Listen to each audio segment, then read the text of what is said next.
Good evening. Welcome to this regular scheduled business meeting of the Summersville City Council on this 22nd day of August 2022. I'd like to welcome all of our guests this evening and move right into tonight's agenda. The first item on that agenda being consideration of the council minutes of the meeting we held August 8th of 2022. Move to approve and waive the reading. Second. Okay, council, we've got a motion. The motion was to waive the reading. Are there any changes or amendments to those minutes as they were presented in your packet? Nope. Hearing none, all those in favor signify by saying aye. Aye. Opposed, same sign. Motion so carries. Anybody public comment in? Nobody public comment. Okay, council, the first item on tonight's agenda is a presentation of the annual report and update of the Summersville CVB, Summersville area CVB, and at this time I'd like to welcome Executive Director Tracy McCoy to the podium. And Tracy, the floor is yours. Welcome. Thank you. Good evening, everyone. It's a pleasure to be here on behalf of the Summersville Convention and Visitors Bureau to present the annual report. Thank you, Mayor and City Council, for your continued encouragement and support of tourism throughout Summersville and Nicholas County. The CVB continues to maintain its accreditation with the West Virginia Association of CVBs, in addition to being a continued member of the West Virginia Hospitality and Travel Association and the Southeast Tourism Society. Locally, I represent the CVB as an active member of the Nicholas County Potato Festival Committee, the Summersville Area Chamber of Commerce, the Summersville Mural Committee, the Nicholas County NRGRDA Committee, the Summersville Arena and Conference Center Advisory Board, and currently am working on joining the Summersville Rotary Club. Funding for the CVB is provided by a portion of the hotel motel tax that is collected within Nicholas County and the City of Summersville. At least 40% of the received funding is invested in marketing tourism in Nicholas County with a particular focus on the Summersville area. The marketing budget primarily targets areas at least 50 miles away and focuses mainly on the Mid-Atlantic and the Northeast and Southeast regions, which include West Virginia, Kentucky, Tennessee, North and South Carolina, Ohio, Pennsylvania, Virginia, DC, and New York. With the passing of the Airbnb bill, we are very pleased to report that taxes collected from marketplace facilitators are currently being remitted to our local taxing authorities. Being honest, we all know that the past few years have proven to be quite difficult with the various unique challenges that we were presented with during the COVID pandemic. Not only did we experience the tragic loss of community members and loved ones, but our community was hit economically as well. Since returning to normal was just not an option after experiencing such an event, instead, as I like to say, we worked very hard at establishing a new sense of normal and moving forward from there. We worked very hard in our way to a full recovery. The hotel motel tax for the 2021-2022 fiscal year supports this by showing an approximate 48% increase from the previous year and an almost 5% increase from 2018-19, which was pre-pandemic. Throughout the year, dollars earmarked for marketing are spent on various advertising projects, which include print, digital, TV, radio, billboards, and social media. You may have seen our ads in West Virginia Living Magazine, USA Today, Ohio Magazine, Travel, Taste, and Tour, or Blue Ridge Motorcycle Magazine. Or perhaps heard us on the Boss 97 FM, or saw us on WSAZ during the Triple Crown. The CVB continues to participate in the advertising co-op program that is offered each season by the West Virginia Department of Tourism and provides valuable opportunities through cost sharing. The latest copy of West Virginia Living includes our ad and features articles on a couple of our wonderful local tourism partners and has been provided to you in your goodie bags. In January of 2022, we received 15,000 copies of the 2022 Summersville Visitors Guide. To a date, approximately 13,000 have been distributed to the local hotels, campgrounds, cabins, attractions, restaurants, stores, WVU Summersville Regional Hospital, trade shows, other CVBs, and welcome centers across the state. A digital copy is also available on our website. Each of you have also been provided a copy of the 2022 Summersville Visitors Guide. The West Virginia Department of Tourism unveiled the brand new set of 2022 West Virginia travel guides, which beautifully highlights some of what our area has to offer, along with the state as a whole. A set of the guides, along with the brand new West Virginia highway map, have also been provided to you.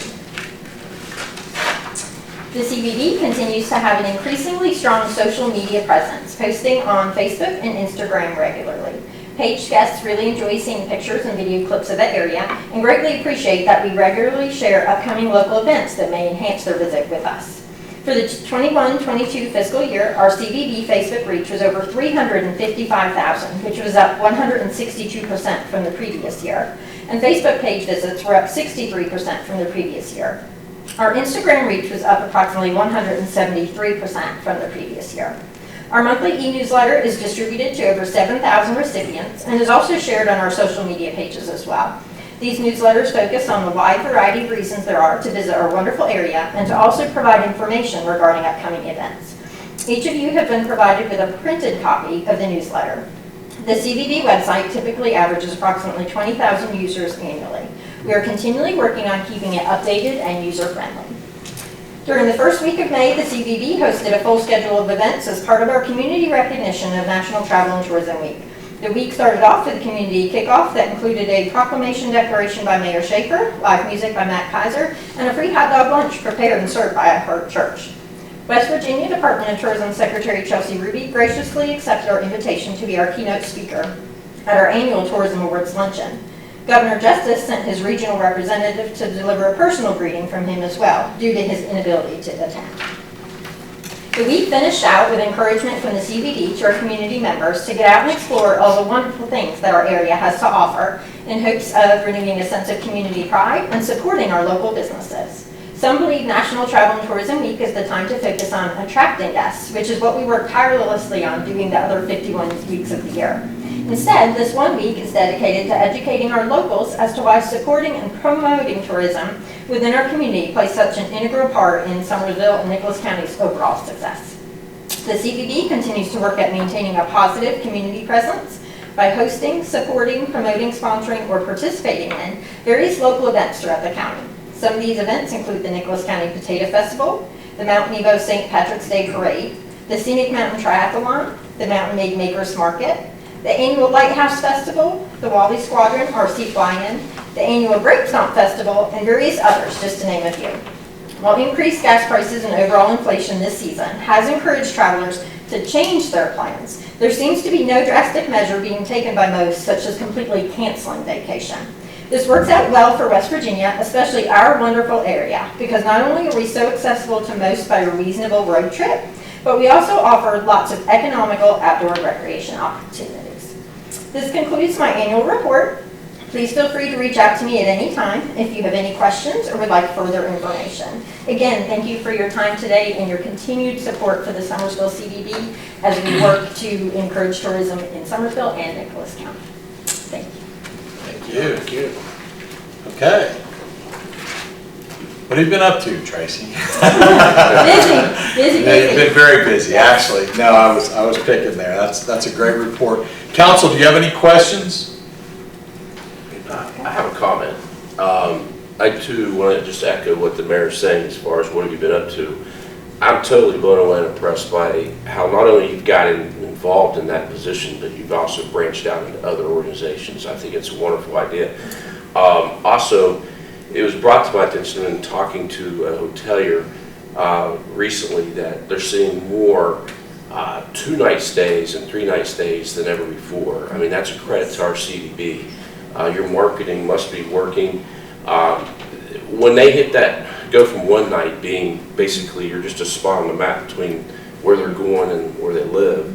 But when you get into 2 and 3 nights, that's when it begins to affect all of us in the community, in Summersville in general, and Nicholas County as a whole. It reaches out. I'm involved in a retailer, and our zip codes have exploded off the map, meaning more and more people are stopping.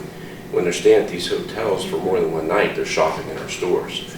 So we certainly appreciate that, and I think it's incredible the work you're doing. So I just want to thank you and your board. I think you have a very good board right now too. So. We do. Okay. Very fortunate. Thank you very, very much. Anybody else? Do you have some sense of what your most effective or most effective form of advertising or marketing is? To be honest with you, I have found that maintaining a variety has been most successful because there are so many people that either, for example, read the newspaper, don't read the newspaper. Use social media, don't use social media. Listen to a radio station, don't listen to a radio station. So I feel by making sure that I cover a variety of those different platforms really helps me have a much more successful and larger reach than if I just focused on some smaller, like pinpointed more directly onto it. So at this point, I really have been really trying to cover a variety of platforms. Definitely online, digital, social media, those are very big right now. So I do, that is something that I definitely do look at, but I make sure that I do cover the other areas as well. Any sense of what your best bang for your buck is?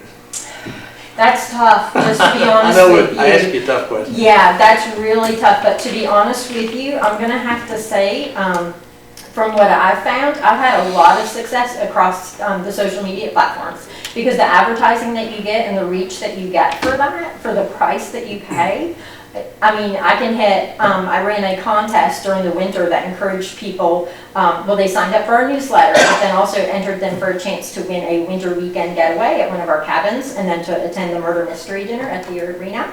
And I had people from all across the United States entering that. Instead of just doing a small radius, I did a very large one because the goal was to get more people tuned into our website and into our social media pages across the United States to really expand our exposure out there. And it worked very, very well. That surprised me. Okay. Well, Tracy, let me say on a personal note here, I'm very excited about your leadership and what you bring to the table. And, for somebody to have your job, they got to love what they do. They got to love Summersville. They got to love the greater area. They got to love Nicholas County, love West Virginia, and you're a perfect fit. And truly, it's easy for me to pick up the phone and get a hold of you and partner with you. And I'm excited about what you've done in the little time that you've been the executive director, and I'm really excited about what the future is going to be. So big credit to you. And then again, Gary mentioned it, the board that's behind you. Takes a good solid board behind you, and I know you have one, an active board, so appreciate everything you do, and we'll just keep plugging away for the future. But thank you, Tracy. Thank you. Thank you.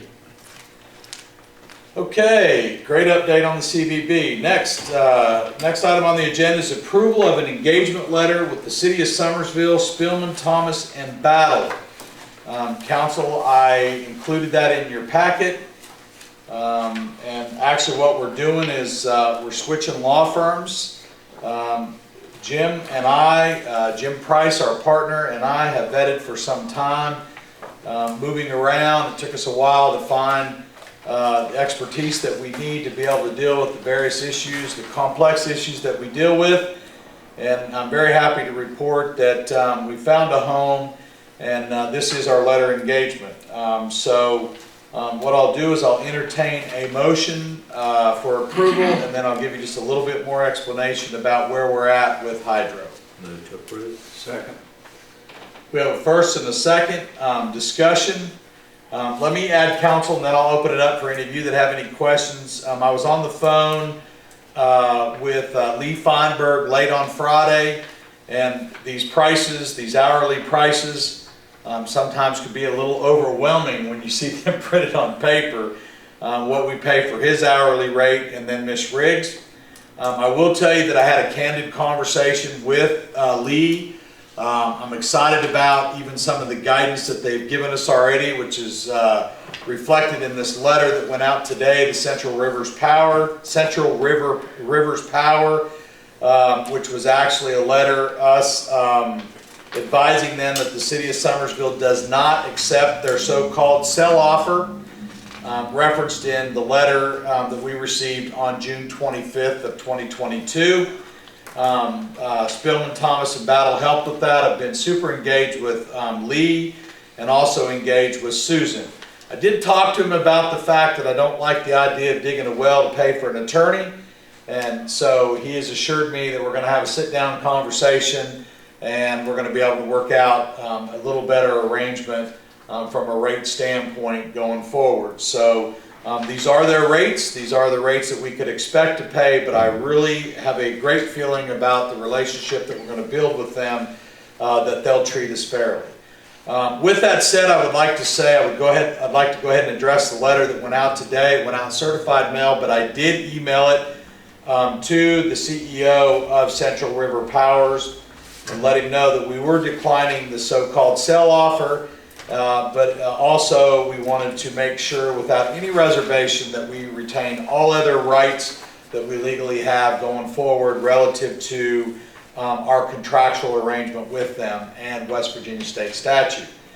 Another piece that's moving too that we've engaged the law firm with the focus right now nationally on renewable energy, I believe that we could potentially see a renegotiation with our power purchase agreement, which we are in the infancy stages of that.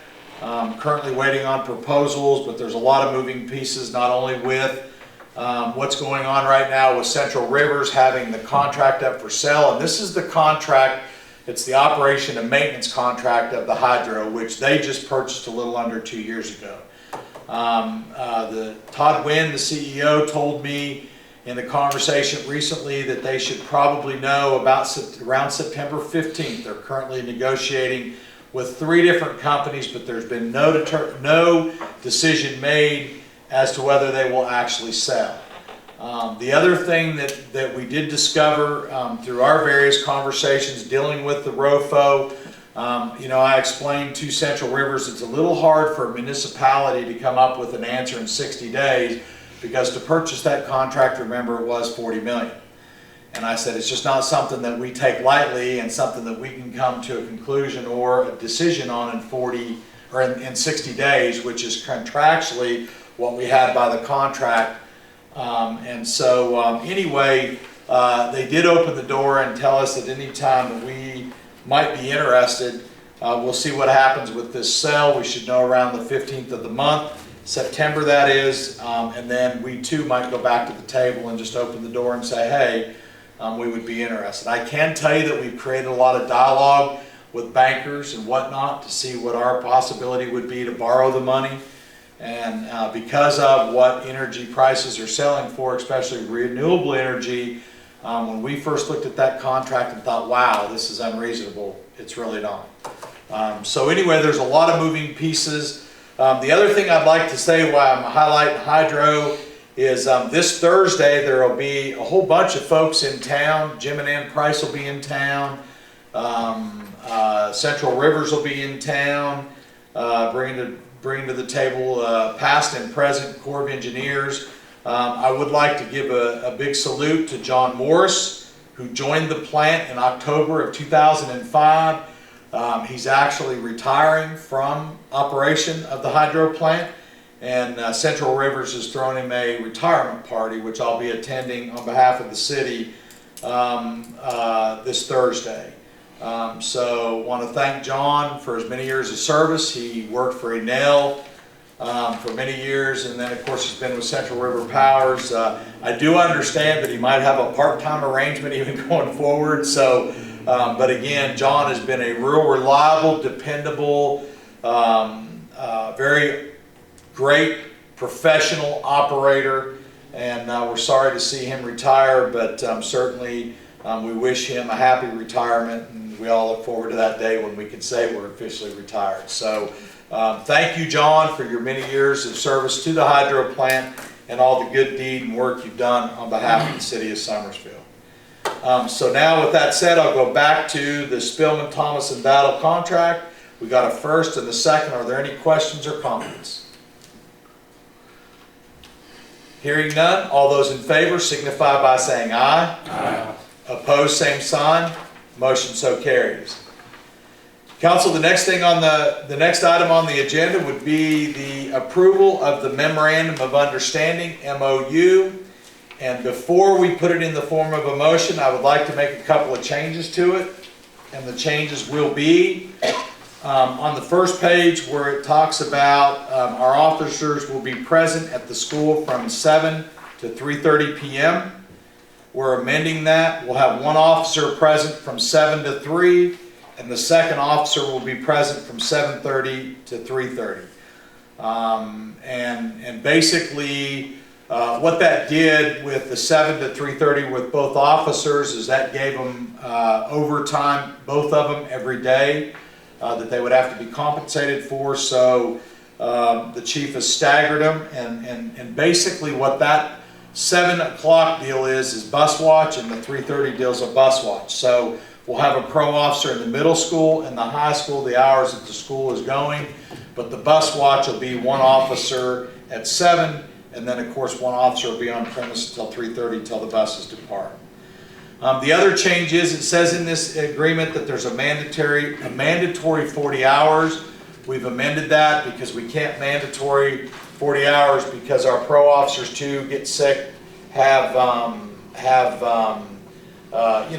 reasons that they might not be in school as well.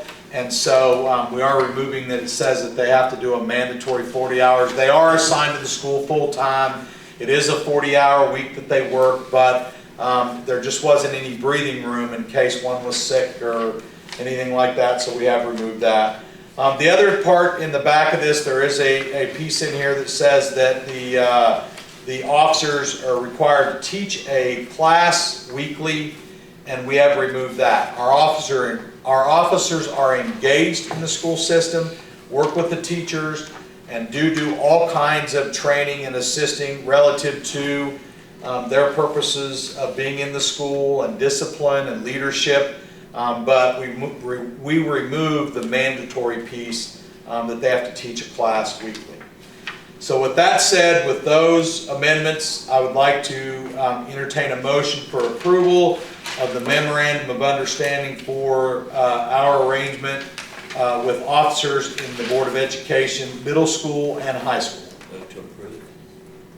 Second. A first and a second. Any questions? What's the rate for this? What's the city going to get out of this? So the Board of Education pays us annually $75,000 for both officers. And I will tell you, because I just happen to have it on my phone, we pay, the expense to us is, I believe, $162,000 a year is what the cost for pro officers are. Cost the city. For two of them? For two of them. Yeah. Let me see if I can bring that up. It's right around 160. So, 12,000 more.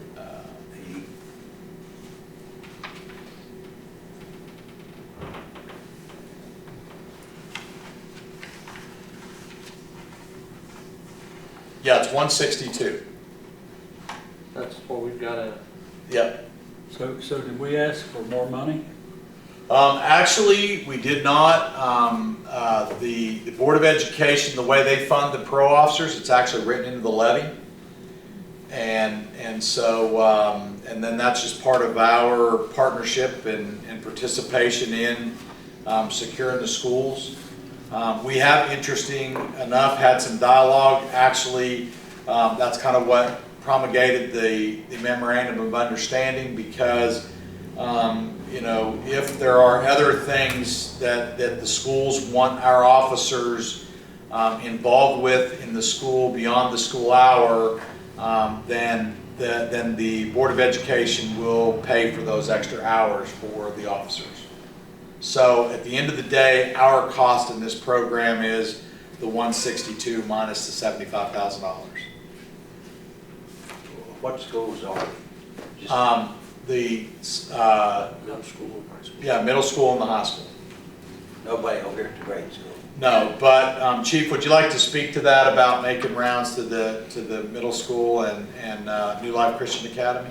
Yes, we are making normal rounds over to the grade school, plus in addition to the Christian Academy. We're walking through, we're going to help them this school year with drills, fire drills, and safety drills, both schools. Matter of fact, we've already had the ALICE training out at the Christian Academy, which we also did at the high school, which included every teacher in the county. How about when they come in the mornings and the evening? when they leave school and all that? What, the buses and Yes. things? I mean, are you gonna be there then, or? We'll do our best to be there then, but yes. Mayor, can I ask you a question too? Sure, absolutely.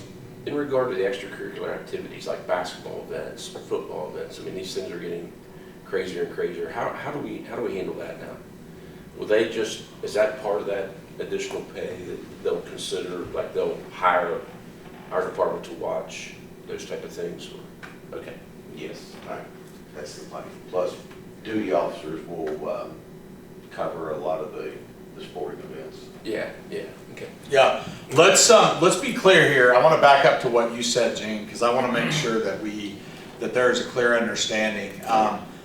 Our police department makes regular rounds daily to the schools, but I don't want to oversell here. In rural America, as much as we would love to have a police officer both in city limits and in our county at every school, we do not. So for anybody to go away from this meeting thinking that they will see a police officer present at the Summersville Elementary School when they're loading the buses every day would not be correct.